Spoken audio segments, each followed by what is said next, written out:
What's going on, everyone? Happy Saturday to everyone. Hopefully everyone is doing well, staying safe, healthy. If you had to take a COVID test, hopefully you have tested negative. If you did test positive, I hope you have a full and speedy recovery with no long COVID issues. It is time now for the Saturday edition of the Pandemic Update for Saturday, March 9th, 2024. If you're new to my channel, this is where we do the daily pandemic update on all things COVID, long COVID, and any other virus that could be a health threat to you. You want to stay informed? You feel like, wow, I haven't heard about this in a long time? Didn't know someone was still doing this? Subscribe to my channel down below. Give this video a thumbs up. The like button. The more people hit the like button, the more YouTube pushes out my content. Let's try for 100 likes today. Also, if you want to keep other people safe and informed, by all means share this with anyone you know via social media or word of mouth. All right, we got a few news stories today. We have some new CDC data, and we're going to take a look at some of our daily state data. El Dorado County, California is where we find ourselves starting out today. They're warning of possible measles exposure. Now, we're not going to read the whole story, but what you do need to know is around 300 people may have been exposed to measles in El Dorado County, according to a county news release sent out on Friday. I did tweet out this story this morning on my Twitter page, at COVID Data Report. You can read this story, and you'll be able to read the next story as well. We're just going to, again, read a headline here, maybe give some brief details. Health officials warn kids after being exposed to MPOX in North Carolina this time. That's right, Charlotte area health officials are waving the red flag on a rise in MPOX cases in North Carolina. This is not a good thing. MPOX hit their area in 2022, but thanks to vaccinations, there were barely any cases last year, and that was really the same picture that we saw or seen across the United States. There were a few cases here or there, but not as many as 2022. We'll have to watch what happens this year. Again, if you want to read more about this, I'll make sure I have this tweeted out. All right, moving on now to Ohio. If you followed my channel, if you've watched my videos earlier in the week, you've seen me mention multiple times about Ohio having high numbers of flu and illnesses. Well, guess what? Schools are starting to feel that as well now. Salem, Ohio. New data shows that Ohio residents are feeling a little under the weather, and the state is one of 5 the CDC has put on high alert for a large volume of flu cases. And when we take a look at today's flu update, you're going to see Ohio is still in that maroon-shaped, very high levels. It has not gone down yet, so this is concerning. It's not a good thing at all. All right, Skid Row. You know the music band Skid Row. Skid Row's Rachel Bolan still takes COVID precautions. It says, I wear a mask on airplanes now. This is fantastic news. And if we come down here, it says, I don't care what people say. I wear a mask on airplanes, Rachel said. I also haven't gotten the flu in a really long time from that. But it is what it is. Everyone does their own thing. I just wish we could all get on the same page and carry on with life. You know, that's some great advice. If everyone wore one of these N95 respirators, you know, N95 mask, I'm not even going to talk about vaccination. It's controversial. But if everyone just at least wore a mask, we could get these infections down. We could get these hospitalizations down. We could get these deaths down even further. What do I mean by that? Yes, they're dropping right now. But when it comes peak time, you know, a new variant causing a wave, or the holidays, or whatever, we could see a lot less cases during those periods if people did the right thing. I know we could. It's proven evidence. It's worked. I've had several exposures in the past, and guess what? Each time, I N95 masked through those exposures and remain safe. Now, will that stay the case during the future? I can't predict what the future is going to be. At some point, I'm sure, unfortunately, my turn will come. I hope it doesn't. My turn will come once again. Yes, I say once again because I had COVID in 2020 before testing became a thing. Had all the classic symptoms of COVID. But the point is, if more people followed this advice, they would, guess what, stay safe. And it does also mention in here, I'm not going to look for it, but I read this. It does also mention he's had COVID twice, and each time it's affected him differently. So that's telling me he doesn't want to get infected again, and he wants to continue on with his shows. All right, we have to talk about this. Michigan. First influenza-linked child death reported in Michigan this season, and there have been several across the United States. In fact, pediatric deaths, there's been 93 flu pediatric deaths this season. Season's not over. I think the national number will probably, sadly, go over 100 for children this year. All right, nothing to show on my website today, but here it is, datareport.info. You're looking up a study, you want to know if someone's had COVID or something like that. Check it out. It's a raft of information. No, I don't have every celebrity or political COVID case that there has ever been on here, but there's quite a few. And no, I don't have every study that's ever been published on COVID, but again, there's quite a few, and it's always constantly growing. I keep adding to it. Eventually, I'm going to add some past studies and new ones as they come out. It's datareport.info. If you want to become a member, it's free to do so. You can post and comment in the topics. The more people we get posting, commenting, sharing their story, hey, the better. All right, taking a look at air quality values. Not terrible, but there are some places that are problematic. Look at the East Coast. Yeah, that's the best the East Coast has been in some time. We still have our typical problem spots out on the West Coast. You can see here. You can see there's some yellows, there's some oranges, even a few reds, and we are seeing some moderate air qualities in Florida today. I think that's going to clear out this afternoon going into tonight because there's a front that's going to sweep through that area. Also, Houston, Texas, you are seeing some problems as well.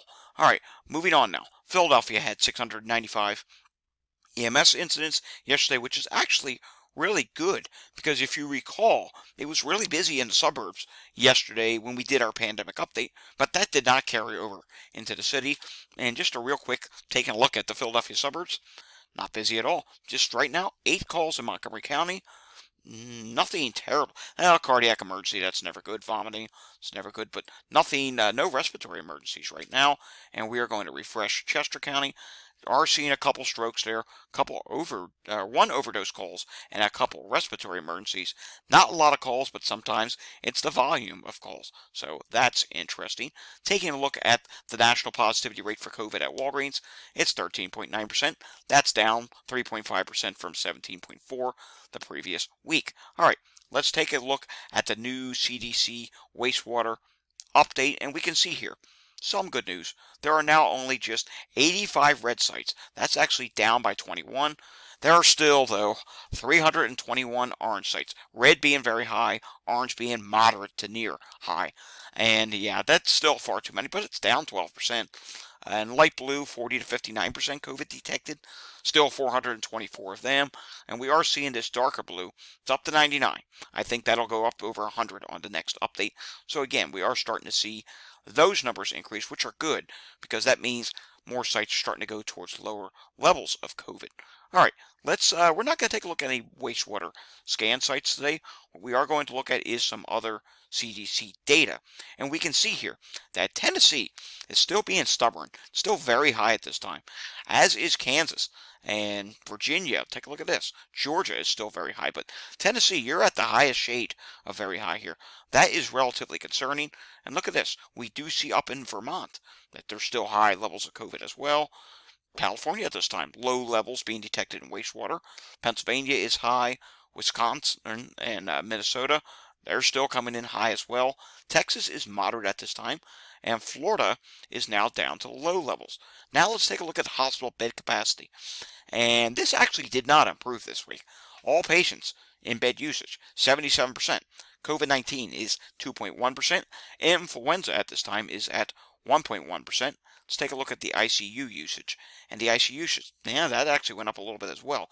72.3%. COVID-19 makes up 2.1%. Influenza at this time is 1.3%. And let's just do 2 states, and then we'll do a whole bunch of states tomorrow. How about we take a look at New York State and see what's going on there? Haha, look at this. Inpatient bed usage. It's now up to 81.1% in New York State. COVID-19 is 2.4%. Influenza is 1.4%. ICU usage in New York State. What's going on there? 73.1%. COVID-19 is 2.4%. Influenza is at 1.5% at this time. Again, that's not good. And now we'll just skip all the way out to the West Coast. Let's take a look at California, another very populated state. They're a drop ever so slightly. ICU usage, 67.1%. COVID-19, 1.4% of that. 0.3% of that is for influenza. And here's the inpatient bed usage. That did go up ever so slightly to 78.5%. COVID-19 is 1.9%. Influenza is 0.4%. And you know what? Since we're seeing some rises here, let's continue on. How about Texas? What's going on there? Oh, wow. Texas was at 80.4%. Now it's jumped up to 82.1%. Wow. This is not good. COVID-19, 2.5% of that. Influenza, 0.8%. You know, it's like I have said before in the past. So we had the winter COVID wave. Now some people may be dealing with post-COVID issues. You know, long COVID. That can cause hospitalizations as well. We actually don't have an active count of the number of people that are in the hospital for long COVID reasons in the United States. That would be a really interesting number to track. What the active number of long COVID patients is in the hospital at any given time. I would love to know that number and have an accurate count, but you know, this is the COVID pandemic. It's politicized for economical reasons and many other reasons, getting on with life. So why would they even bother tracking it? They won't, but man, if we had that number, it would probably be in the thousands at times. After waves, you know, a month after a big wave, I bet it would be in the thousands. And you can see here, hospital capacity, you know, decreasing. The number of people in the hospital increasing post a wave. What else could it be? Yes, I get it. A lot of other things do happen, but at the same time, it seems to be a couple months after a wave, we do see these levels, you know, the number of people in hospital, total bed usage decrease, the capacity decrease. Get what I'm saying here? So the number of available beds decreases, and that's just not good. ICU usage in Texas is down at this time, 84%. COVID-19, 2.9%, and 0.9% is influenza. And we might as well take a look at Florida as well, and then we are going to move on. And in Florida, for ICU usage, 74.3%, COVID-19, 2.8%, influenza is 0.7% usage, and inpatient beds, ever so slight increase, 78%. Of all beds are being used. COVID-19 is 2.1% of that, and influenza is 0.8% at this time. All right, COVID deaths in the past week. A couple states are rising. Kentucky and Mississippi. There may be a few more states mixed in with this, and we do see here, change from prior week. It's actually absolutely flat on the national level. However, this is a big decrease. This is a good thing. COVID-19 hospital admissions. Now, people who are currently infected, not long COVID or anything else that I talked about before. Currently infected. There were 15,141 admissions in the past week. These are reported. As you know, not every hospital is testing for this. There's a lot of cases where it doesn't happen. So it's likely an undercount. But it's down by 13.6%. That is a really good thing at this time. Taking a look here, you can see we're seeing a lot less orange and yellow on the map, more and more green. That's telling us we are really on the backside of this winter wave. It continues to come down at this time. And let's take a look at epidemic status. I can happily report nowhere in the United States is reporting growing or likely growing conditions for COVID at this time. It's either stable, likely declining, or declining in the entire United States. Influenza, not the same. We still have growing status in South Dakota, Iowa, and over in Maryland and portions of, let's see, Connecticut as well. Likely growing in New Jersey, Tennessee, Illinois, Hawaii, and Nebraska at this time. So there are still areas that it's likely growing. Wish they had a little pop out for New York City and DC. Would be interesting to see what's going on there. All right, moving on. JN.1 variant. It's the variant that's dominating at 92.3%. JN1.1 or 1.13, I should say, excuse me, is at 3.3%. JN1.18 is at 1.8%. And taking a look at this week's flu update, as you can see, Ohio is still very high at this time, as is Nebraska. Nebraska went to a higher shade of very high now. Michigan is still very high. And let's see where else. District of Columbia, still very high. And New Mexico is still very high as well. And then a number of states are still high. And yeah, that's quite a few states. At least a dozen states are still in the high category. Moderate status in several states now. The rest of New York State, not New York City. New York City is still high. The rest of New York State is now in low levels of influenza activity. So that is really good to see. Also, what is good to see is Washington, low levels, minimal levels in Oregon. Alaska is still moderate, California is still moderate, but again, we're not terribly concerned because we're not seeing any significant rises out there. And if we go back to the influenza, or to the influenza map, epidemic status here, you can see it's likely declining in California now. And it's just stable in Oregon, so that's good. They're minimal and stable. That's really good. And Washington is stable at this time, so that's not concerning. All right, New Jersey, 441 hospitalizations. Now 64 out of 70 hospitals. 6 did not report today. We'll continue on, though. 27 on a ventilator. In the ICU, 70 patients. And let's see, discharges, 79. Tomorrow, we'll probably not show New Jersey unless more hospitals come in. If it's less, there's no sense in reporting an inaccurate number. New York State, and I do have to refresh this. Okay, New York State, 948 cases on the most recent update, which again would be from yesterday. 874 people in the hospital in New York State at this time. Alrighty, guys, that does it for the Saturday edition of the Pandemic Update. We'll have another Pandemic Update again tomorrow with the Sunday edition. We'll talk about some wastewater. We'll go over some more hospital capacity issues. Yeah, hospital capacity, it's not good. In fact, the number of people in the hospital is increasing, evident by the fact that the number of percentage available of beds has decreased and the number of beds being used percentage has gone up. That's not a good thing. I suspect if we had a count of the number of people in the hospital right now for long COVID, that would be an increasing number. I really think it would be. And you can let me know down below. Do you agree that long COVID, because we just had a massive wave, the second biggest wave of the pandemic, do you agree that that is likely causing more hospitalizations right now? Or what do you think it is? Maybe you're a healthcare professional. Maybe you work in a hospital. Tell me what you are seeing at this time. I would love to know down below. Alrighty, if you like this video, give it a thumbs up. If you want to see more content like this, subscribe to my channel down below. If you know anyone that needs to see this content, let's face it, if you're a living human being and you're able to watch what I'm saying here and you go out and about in the public, COVID is a threat to you. COVID is a threat to everyone. All these viruses are a threat to everyone. So that means you need to stay informed. Subscribe down below and give this video a share. Share it to anyone you know, because there's a lot of people that need to see this content. I'll see you all again tomorrow. Until I see you again tomorrow, stay safe. Have a fantastic Saturday afternoon. Thanks for watching.